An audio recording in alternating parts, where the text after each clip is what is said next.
सोच विचार मीडिया, सोच आपकी, नजरें हमारी। या देवी सर्वभूतेषु महामाया रूपेण संस्थिता, नमस्तस्यै नमस्तस्यै नमस्तस्यै नमो नमः। नमस्कार, आप देख रहे हैं सोच विचार मीडिया में। मैं ममता सोनी और आज सोच विचार मीडिया की पूरी टीम पहुंची है राजधानी रायपुर स्थित अति प्राचीन सुप्रसिद्ध महामाया देवी मंदिर। इस महामाया देवी मंदिर के बारे में आपको बताऊं तो ये तांत्रिक विधि से बनाया गया है, ऐसा यहाँ की मान्यता है। और यहाँ की मान्यता के बारे में, प्रसिद्धि के बारे में और महत्ता के बारे में जानते हैं यहाँ के मुख्य पुजारी श्री मनोज शुक्ला जी से। महाराज जी, अपना परिचय दीजिए। पंडित मनोज शुक्ला, महामाया मंदिर रायपुर।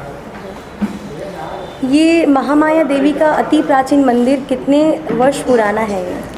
जैसे कि हमारे क्षेत्र में प्रचलित जो दंत कथा है, जन श्रुति है, हमारे बड़े बुजुर्ग लोग बताते हैं कि किसने इस मंदिर को बनवाया था, तो उससे पता चलता है कि यह क्षेत्र प्राचीन समय से है वंशी राजाओं का राज्य स्थली है। जहाँ जहाँ पर है वंशी राजाओं ने अपना राजमहल बनवाया, किला बनवाया, उस जगह पे उन्होंने सबसे पहले अपने कुल देवी माँ महामाया की मंदिर का निर्माण करवाया। उसमें उन्होंने तंत्र, मंत्र और यंत्र तीनों पद्धति से, तांत्रिक पद्धति से मंदिर का निर्माण कराया। तो आज हम जो छत्तीसगढ़, पूरे भारत देश में ऐसा कोई दूसरा राज्य नहीं है जो अंकों से भी शुरू होता है, 36। इसका कारण यही है कि छत्तीसगढ़ राज्य में 36 जगह पर माँ महामाया देवी के प्रतिष्ठित मंदिर हैं। ये मंदिर अति प्राचीन मंदिर है और इन 36 जगह पे है वंशी राजाओं का किला, महल के अवशेष आज भी विद्यमान हैं। तो जैसे कि जनश्रुति में बताया गया है, उस हिसाब से इस मंदिर का प्राचीनतम इतिहास जो है द्वापर युग के आखिरी समय में और कलयुग के प्रारंभ होने के समय में यह मंदिर का निर्माण कार्य बताया गया है। लेकिन छत्तीसगढ़ का पुरातत्व विभाग जो यहाँ के दीवारों पे, खंभों पे जो भित्ति चित्र बने हुए हैं, मूर्तियाँ बनी हुई हैं, उनको देख करके छत्तीसगढ़ शासन के पुरातत्व विभाग द्वारा यह बताया गया है कि यह मूर्तियाँ जो है 8वीं शताब्दी की है। उसको ध्यान में रखते हुए लगभग 1300 से 1400 साल पुरानी माँ महामाया देवी मंदिर प्रतिष्ठित है। तो अभी कोरोना के चलते जो अभी शारदीय नवरात्रि है, इसके पहले चैत्र नवरात्र पड़ा था, तो उसमें ज्योति कलश की स्थापना हुई थी कि नहीं? जैसे कि पूरे भारत देश में सहित अन्य दूसरे देशों में भी ये कोरोना महामारी का प्रभाव बहुत ज़्यादा पड़ा है। उसको ध्यान में रखते हुए केंद्र सरकार, राज्य सरकार की जो गाइडलाइन थी, ट्रस्ट कमेटी ने अपने तरह से मंदिर की व्यवस्था को ध्यान में रखते हुए पिछले नवरात्रि, चैत्र नवरात्रि पर्व में यहाँ आम भक्तों की जो मनोकामना ज्योति है वो नहीं प्रज्वलित की गई थी।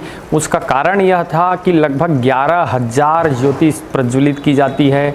उनको देख रेख करने के लिए, उनकी व्यवस्था के लिए लगभग 500 से 700 यहाँ आचार्य, पंडित, पुजारी, मंदिर ट्रस्ट के सदस्य, आम श्रद्धालु, कार्यकर्ता सदस्य और ज्योति की रखवाली करने वाले जितने बैगा पंडागण होते हैं उनकी संख्या ही बृहद हो जाती है। तो एक जगह इन सब इकट्ठा ना हो, डिस्टेंस बनी रहे, इसलिए मनोकामना ज्योति प्रज्वलित नहीं की गई थी। लेकिन नवरात्रि पर्व की जो पूजा परंपरा है, माता जी की रात ज्योत प्रज्वलित की गई थी, 9 दिन पर्यंत जो पूजा होती थी उसमें किसी तरह की कोई कटौती या कमी नहीं की गई है। पूजा, प्रतिष्ठा, आरती, भोग सब अपने नियत समय पे होती रही है।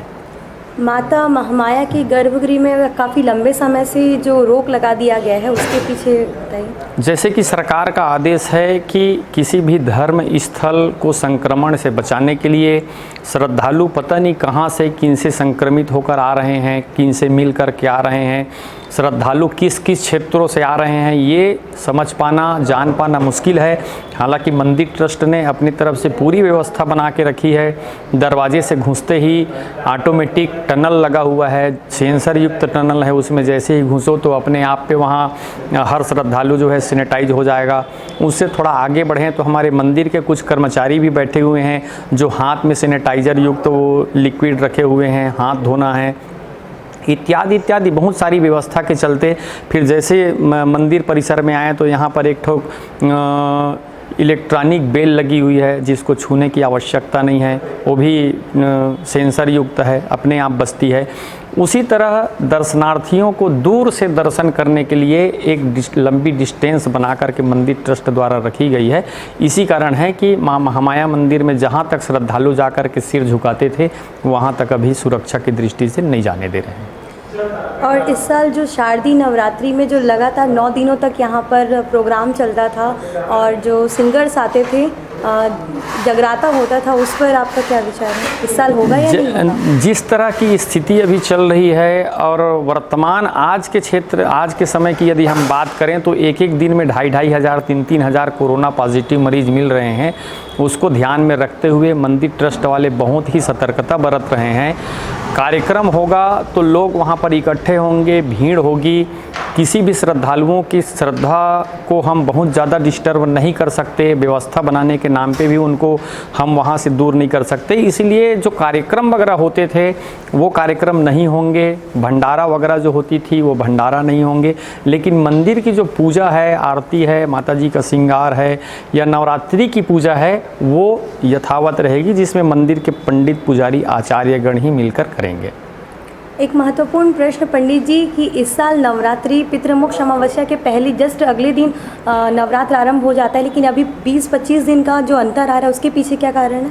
जैसे कि हमारे ज्योतिष विज्ञान में सूर्य का साल भर की गणना, चंद्र की साल भर की गणना में लगभग 11 दिन का अंतर एक साल में आता है। तो 3 साल के अंतराल में यह 11 या 33 लगभग 30 से 33 दिन का अंतराल सूर्य और चंद्र की गणना में 3 साल में रिपीट होती है। तो प्रायः हर दूसरे साल के बाद और तीसरे साल के पहले कोई भी एक माह जो है पुरुषोत्तम मास, जिसे प्रचलित भाषा में मल मास भी कहा जाता है, यह मल मास के रूप में एक माह जो है बढ़ती है। तो हर तीसरे साल में एक मल मास बढ़ती है। उसी तरह इस वर्ष आश्विन मास जो है बढ़ा हुआ है पुरुषोत्तम मास के रूप में। प्रतिवर्ष जैसे हम सर्व पितृ अमावस्या के दूसरे दिन ही ज्योति कलश स्थापना नवरात्रि प्रारंभ होती थी, लेकिन इस बार एक माह की पुरुषोत्तम मास आ जाने के कारण 1 महीने के बाद में नवरात्रि प्रारंभ होगी। यह जो है हर तीसरे साल में रिपीट होता है। तो इस वर्ष किस तारीख से नवरात्र आरंभ है? इस बार 17 अक्टूबर से नवरात्रि प्रारंभ होगी। तब तक मल मास लगा हुआ है। 18 तारीख से लेकर 16 अक्टूबर तक ये पुरुषोत्तम मास है। इसमें भी पूजा पाठ, जप तप इत्यादि का विधान बताया गया है। तो माता रानी के जो भक्त अभी उनसे नहीं मिल पाएंगे, उसके लिए कुछ विशेष व्यवस्था या दर्शन के लिए? हाँ, जिस तरह की यह महामाया मंदिर जो है रायपुर शहर की अति प्राचीन मंदिर है। लोगों की भावनाएं यहाँ जुड़ी हुई हैं। पिछले विगत कई नवरात्रि से यहाँ श्रद्धालुओं की भीड़ भी बढ़ी है। दूसरे देशों से भी लोग यहाँ अपनी मनोकामना ज्योति प्रज्वलित कराते हैं। दूसरे राज्य से भी आते हैं, दूर दूर से दर्शन करने आते हैं। तो ये मंदिर नवरात्रि पर्व में बहुत ही खचाखच भीड़ के साथ में श्रद्धालु यहाँ रहते हैं। लेकिन विगत चैत्र नवरात्रि में इन सब को विराम देने के लिए जिस तरह से सरकार ने गाइडलाइन दिया था, लॉकडाउन किया था, तो कोई भी श्रद्धालु अपने घर से निकल कर मंदिर दर्शन करने नहीं आ पाए। मंदिर ट्रस्ट द्वारा भी दरवाज़ों को बंद कर दिया गया था और गिने चुने सेवक लोग ही यहाँ हम लोग उपस्थित थे। लेकिन आधुनिक समय है, हम पुजारी लोग यहाँ पूजा करने के बाद आम श्रद्धालुओं के लिए यूट्यूब चैनल के माध्यम से, फेसबुक व्हाट्सएप के माध्यम से उन समस्त श्रद्धालुओं तक माता जी की फ़ोटो और छवि भेजते थे, आरती की वीडियो बनाकर भेजते थे, ताकि उन श्रद्धालुओं को प्रत्यक्ष न तो कम से कम कुछ तो संतुष्टि राहत माता जी के दर्शन करके मिले। ये सुविधा हम लोग यहाँ बना करके रखे हुए हैं जी। और महामाया माता के प्रांगण में माँ समलेश्वरी जी का भी मंदिर है, तो उसके पीछे क्या कारण है? जैसे कि प्राचीन समय के राजा महाराजा एक राज्य से दूसरे राजा के यहाँ अपना जो संबंध, मित्रवत संबंध बना के रखते थे, तो उनके एक दूसरे के कार्यक्रम में, आयोजन में इनका आना जाना लगा रहता था। समलेश्वरी माता जो है, संबलपुर जो वर्तमान उड़ीसा क्षेत्र है, वो संबलपुर की कुल देवी है माँ समलेश्वरी देवी। और संबलपुर उड़ीसा क्षेत्र उस समय के दूसरे राजा के राज्य में था। तो है वंशी राजाओं ने कभी किसी आयोजन में समलेश्वरी मंदिर, उस राजा के आयोजन में जब भाग लेने के लिए पहुँचे तो वहाँ समलेश्वरी माता की छवि का दर्शन करके, उनकी पूजा आराधना को देख करके वह राजा जब वापस अपने क्षेत्र में आए तो यहाँ पर भी माँ महामाया मंदिर के परिसर में माँ समलेश्वरी देवी मंदिर का निर्माण करा करके माँ समलेश्वरी देवी की प्रतिमा को यहाँ प्रतिष्ठित किए। रायपुर में प्रतिष्ठित करने के बाद रायगढ़ में, अंबिकापुर में और कई जगहों पर माँ समलेश्वरी देवी विद्यमान हैं और यहाँ पर दोनों ही माता की एक साथ एक समान ही पूजा सेवा होती है। और यह माता महामाया के प्रांगण में जो बटुक भैरवनाथ हैं और भैरव काल जी हैं, उनके बारे में बताइए। जैसे कि हमारे शाक्त परंपरा की पूजा में पूरे भारतवर्ष सहित अन्य विश्व के किसी भी स्थल में जितने भी देवी मंदिर हैं, उन देवी मंदिर में, उस परिसर में एक भैरव जी प्रतिष्ठित होते ही हैं। बिना भैरव के किसी भी देवी मंदिर की स्थापना नहीं की जाती है। भैरव जी स्वयं भगवान महाकाल हैं, शंकर जी हैं।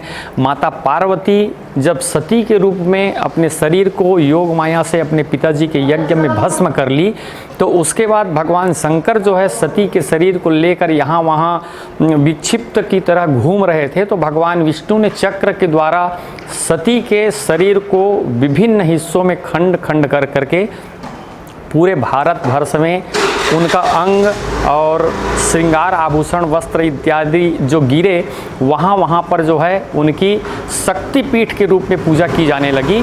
तो भगवान शंकर को माता पार्वती ने यही वरदान दिया कि जहाँ जहाँ पर तुम्हारी शक्तिपीठ है वहाँ पर मैं उस परिसर की रक्षा करने के लिए स्वयं प्रतिष्ठित रहूँगा। इसलिए भगवान भैरव जो है हर शक्तिपीठ, हर देवी मंदिर में प्रतिष्ठित हैं। पूरे भारत देश में छत्तीसगढ़ की राजधानी रायपुर की यह माँ महामाया देवी मंदिर एकमात्र ऐसा मंदिर है पूरे देश में जहाँ पर भैरव जी के दो अलग अलग स्वतंत्र विग्रह के रूप में यहाँ मंदिर बना हुआ है। तांत्रिक पद्धति से प्रतिष्ठित है। भैरव जी के अलग अलग 8 स्वरूप बताए गए हैं। काल भैरव, रुरु भैरव, चंड भैरव, प्रचंड भैरव इत्यादि सबके स्वरूप, सबकी पूजा विधि अलग है।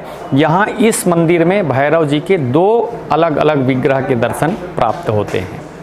तो छत्तीसगढ़ में कितने जो सिद्धपीठ हैं, एकाध के थोड़ा बहुत नाम बताइए।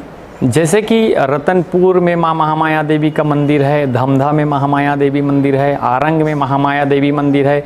यदि हम है वंशी काल के समय में जाएं तो जहाँ जहाँ पर उन राजाओं ने अपना किला बनाया है वहाँ पर उन्होंने अपने कुल देवी माँ महामाया को प्रतिष्ठित किया था। इन मंदिरों के अलावा हमारे छत्तीसगढ़ में प्रतिष्ठित सिद्धपीठ डोंगरगढ़ की माँ बमलेश्वरी देवी है, रतनपुर की माँ महामाया है, दंतेवाड़ा की माँ दंतेश्वरी देवी है, सरगुजा में है, अंबिकापुर की माँ देवी है। इस तरह से बहुत से सिद्ध स्थल हमारे छत्तीसगढ़ में देखने को प्राप्त होते हैं।